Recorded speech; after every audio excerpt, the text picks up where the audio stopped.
É muito difícil fazer política na Baixada Fluminense, né? É difícil por conta da concepção dos partidos políticos como um todo, né? Perceber os territórios, em especial os territórios periféricos, como território não de ausência de política, né? Mas efetivamente com ausência de direitos. Então a gente está vivendo um paradoxo. Temos sim o avanço de candidaturas negras comprometidas com as lutas históricas, né, e avanço de mulheres comprometida com as lutas das mulheres no aspecto mais à esquerda, mas também temos aí uma direita, né, que vem cooptando e que também se elegeu. Um lugar que não tem como voltar, né? A partir do momento que a gente se coloca, é um projeto coletivo, tem muita gente confiando nessa coletividade, então a gente tem que enfrentar, obviamente buscando os mecanismos de se proteger. Meu nome é Leci, conhecida como professora Leci. Eu sou educadora, né, sou pedagoga, sou moradora da Baixada Fluminense, do município de Nova Iguaçu. Eu nasci num bairro aqui da periferia de Nova Iguaçu, que é Auste, né? Minha família é de origem, uma parte dela de origem nordestina, né? E eu moro aqui em Nova Iguaçu há 53 anos. E eu vivo, na verdade, aqui na Baixada, fazendo um processo que é um processo de disputa na frente de educação, na discussão das mulheres, né? E na discussão da questão racial. Bem, eu sou Rô Cipriano, sou filha da Dona Maria do Carmo, costureira, do seu Roberto Francisco Lapa, sapateiro. Fui criada aqui em Duque de Caxias, vim pra cá muito cedo, vim pra cá com 9 anos. Meus avós eram oriundos de Minas Gerais, de Leopoldina, e vieram naquela leva para trabalhar na Fábrica Nacional de Motores, na Finemina, antiga Finemina. E aí vieram pro Rio, minha mãe também nasceu em Minas, né? Veio pro Rio de Janeiro com eles.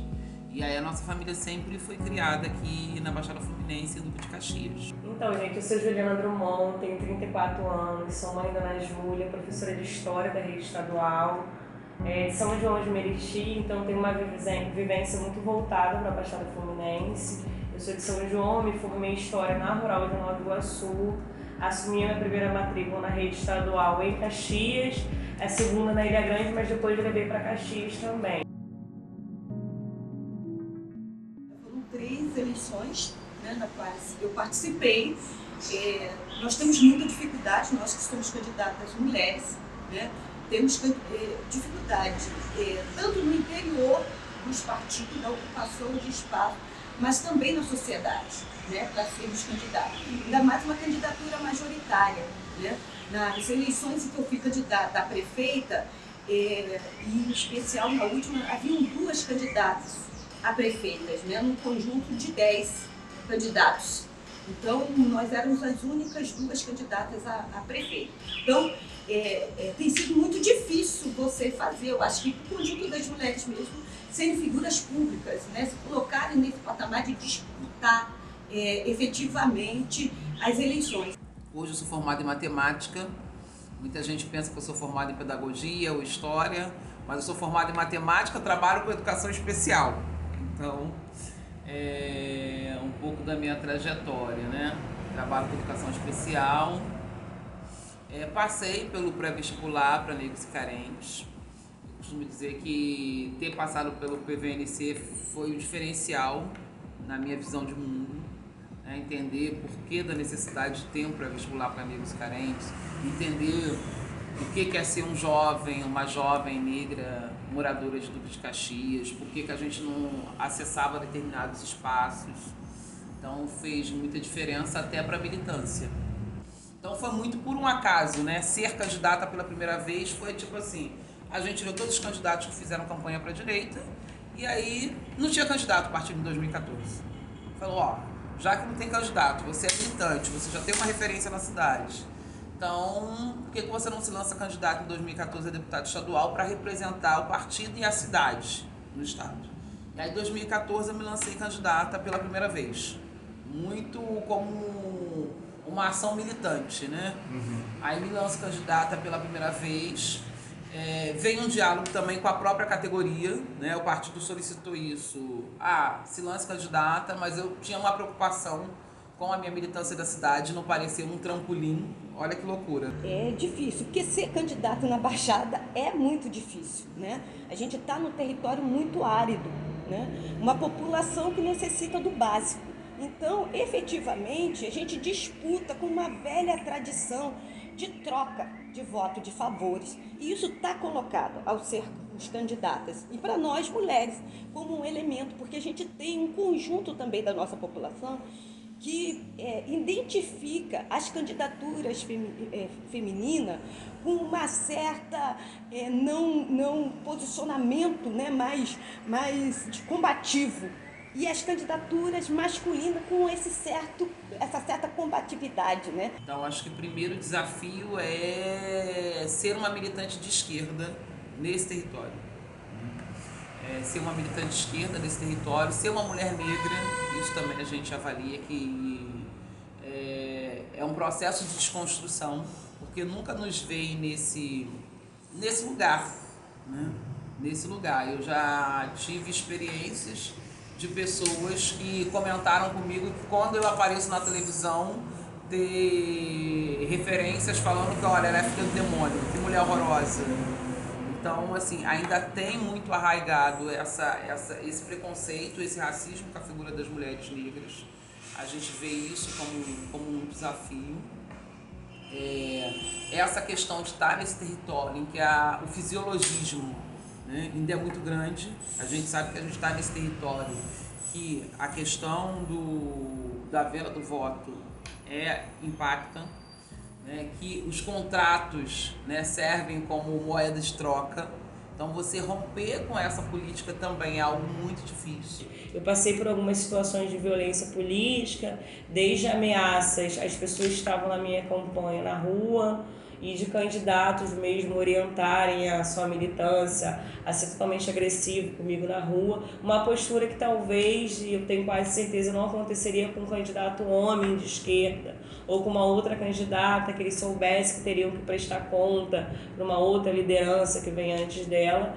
Mas, assim, também eu acho que é um lugar que não tem como voltar, né? A partir do momento que a gente se coloca, é um projeto coletivo, tem muita gente confiando nessa coletividade, então a gente tem que enfrentar, obviamente buscando os mecanismos de se proteger, mas não é fácil, mas é o caminho que a gente tem para construir também. Talvez se fosse em outro lugar esse caminho seria mais fácil, mas é o caminho que a gente tem para construir aqui, né?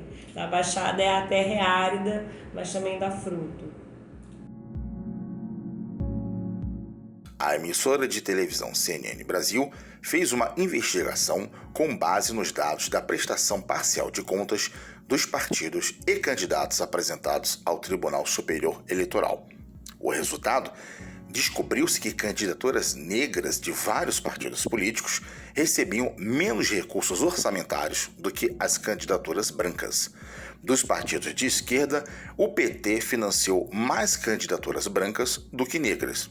O episódio abriu um debate sobre o racismo nas eleições de 2022. Para todos os candidatos, os negros receberam cerca de R$74 mil até agora, enquanto os brancos R$170 mil. Na segunda tela a gente vai ver aqueles que não têm cargo, que estão disputando, mas não foram eleitos anteriormente.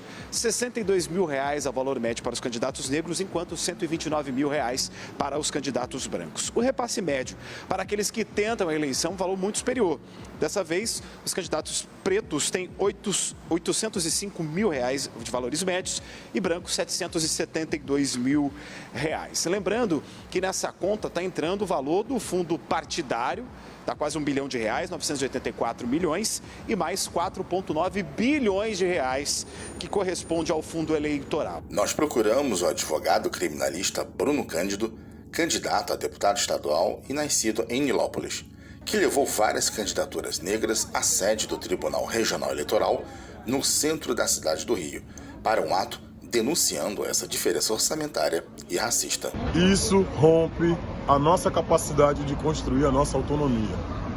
O nosso país, que já é fundado em desigualdade, que já tem toda uma lógica de colonialidade, dominação e domesticação de grupos que são lidos como minorias, não fornece insumos para que as pessoas se emancipem. Quando o movimento negro consegue conquistar uma norma de âmbito federal para que se tenha a garantia desse repasse, e isso não acontece, obviamente a gente está sendo fadado a não sair do nosso lugar social, que é o lugar que é a extensão do status escravocrata. A gente continua sendo coisa. Os partidos têm benefício porque o voto em pessoas negras cai em dobro e conta para a aferição do recurso eleitoral do ano que vai vir, porém as pessoas negras não recebem recurso ou recebem poucos recursos. E, obviamente, isso é uma forma de perpetuação da violência mais extrema, como as chacinas, como, por exemplo, a subrepresentatividade nos espaços de poder. O partido, seja ele de esquerda ou de direita, ele vai reproduzir também as estruturas da sociedade. Então, mesmo os partidos de esquerda, eles ainda são racistas. E são estruturas que a gente tem que estar ali se questionando e se repensando e fazendo esses espaços serem repensados, né? Por mais que dentro da esquerda, de modo histórico, o movimento negro construa, se a gente estiver ali e não questionar algumas posturas, elas vão se encastelar. Que a maioria dos partidos funcionaram exatamente isso. As candidaturas brancas, as candidaturas tradicionais, as candidaturas de mulheres brancas e homens brancos é que tiveram a maior parte dos fundos partidários.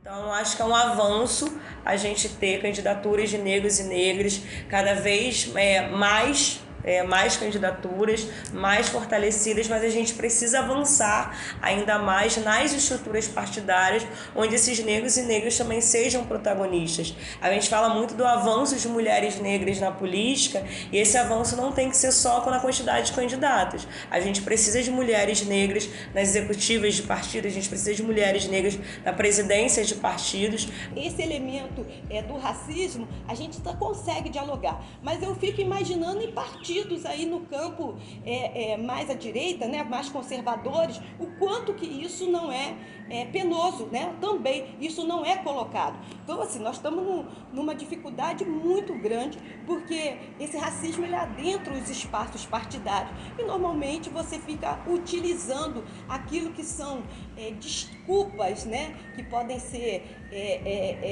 numa concepção um pouco racional do que seria, para encobrir esse racismo que adentra os espaços dos partidos, né? Que nada tem de ter, porque se você não tem política de renovação, como é que você faz? A gente percebeu, né, nesse processo das últimas eleições que houve um aumento de candidaturas de mulheres negras. Agora, a gente também tem que tomar um cuidado, porque a gente também viu a direita cooptar alguma das nossas pautas e das nossas lutas. Então, a gente tem mulheres que foram eleitas, mas que não têm nenhum compromisso com a pauta, por exemplo, com os direitos reprodutivos das mulheres. A gente tem candidaturas negras que foram eleitas, mas não tem nenhum compromisso com a pauta do movimento negro, né? Com a pauta antirracista, com políticas de reparação, com políticas de cotas. Então, a gente está vivendo um paradoxo. Temos, sim, o avanço de candidaturas negras comprometidas com as lutas históricas, e avanço de mulheres comprometida com as lutas das mulheres no aspecto mais à esquerda, mas também temos aí uma direita, né, que vem cooptando e que também se elegeu. Apesar das dificuldades que envolve ser mulher e fazer política na Baixada Fluminense, cada vez mais vemos candidaturas femininas negras com propostas de transformação social, dispostas a mudar esse cenário e se colocando como um contraponto importante frente à antiga política desse território, que é árido, mas com um grande potencial de crescimento. Haverá muita luta no combate do machismo, racismo, dentro das esferas partidárias, para que haja mais representações de mulheres negras na política.